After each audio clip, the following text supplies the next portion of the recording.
दूल्हा देखा है, दुल्हन भी देखा है।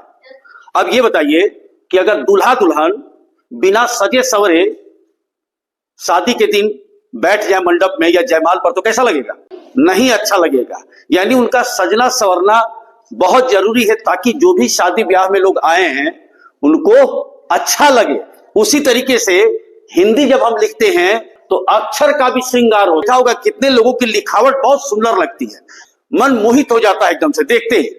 तो अक्षरों का श्रृंगार हम आप नहीं कर पाते हैं, ये सबसे बड़ी गड़बड़ी है। रोज मैं बोलता हूं राइटिंग लिख के दिखाइए, बहुत गलत लिखते हैं आप लोग। एक अक्षर में शिरोरेखा होती है। शिरोरेखा का मतलब जैसे आप क लिखते हो तो ऊपर ये जो दे रहे हो ना, यही शिरोरेखा है, यही शिरोरेखा है। जैसे अब देखिए कॉपी की ये दो लाइन जो होती है, कॉपी पर आपका जैसे ये कॉपी है, ये दो लाइन दिखाई दे रही ना, तो होता क्या, देखिए कैसे बच्चे लिखते हैं।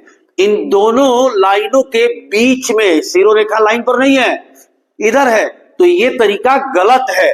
कितने बच्चे क्या होते हैं, लाइन के ऊपर शिरोरेखा दे देते हैं, देख रहे हो ना, ये ऊपर दे देते हैं, ये भी क्या है, गलत है। यहां देखो कितने बच्चों की आदत है नीचे वाली लाइन पर लिखते हैं, और ये ऊपर वाली नहीं, ऐसे शिरोरेखा देते हैं, ये भी गलत है बेटा। यहां देखिए कितने बच्चे ऐसे भी लिखते हैं, कोई शिरोरेखा है ही नहीं है, ये बिल्कुल शब्द जो लिखा गया है नंगा है, शिरोरेखा है नहीं है। आप देखिए तो ये भी गलत है। सही तरीका क्या है, सही तरीका क्या है उस पर ध्यान देना है आपको, ठीक ना। सही तरीका है आपका, ध्यान दीजिएगा, राम जाता है, ये राम के ऊपर जो ये शिरोरेखा मैंने दिया देख रहे हो, बिल्कुल कॉपी की जो लाइन है उसके ऊपर होनी चाहिए, देख रहे हो ना, लाइन पे, तो ये सही है। तो शिरोरेखा का इस्तेमाल लिखते समय बहुत जरूरी है बेटा, आपका ध्यान रखिएगा।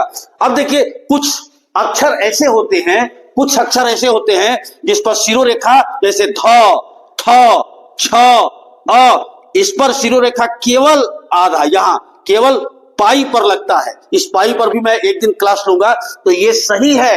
यहां देखो जो पूरा लगा दिया शिरोरेखा बेटा, पूरा इन अक्षरों पर, तो ये क्या है, गलत है। आपने देखा होगा आधा लगता है। आई बात समझ में? तो शिरोरेखा का प्रयोग राइटिंग लिखते वक्त या कुछ भी नोट्स तैयार करते समय आप प्यारे बच्चों से निवेदन है कि इसका अवश्य ध्यान रखेंगे। अब आज जान गए कि अक्षरों का श्रृंगार बहुत जरूरी है, ठीक है। धन्यवाद।